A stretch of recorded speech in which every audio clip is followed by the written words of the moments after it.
Mga kapigis, ito ang mga dapat nating gawin sa mga biik pagkapanganak lang para safe at healthy sila, lalong-lalo na sa mga baguhan na nag-aalaga ng inahin.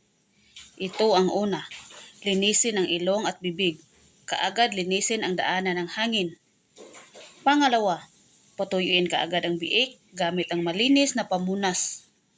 Pangatlo, panatilihing mainit ang biik, gumamit ng heat lamp para manatiling mainit sila. Pang-apat, tulungan ang mahinang biik na dumidi. Panglima, siguraduhing dumidi si biik sa unang oras. Pang-anim, panatilihing malinis at tuyo ang farrowing area. Pang-pito, pinakaimportante sa lahat, panatilihing malinis ang biik at mainit ang area nila. So, ligtas ang may alam. Happy farming!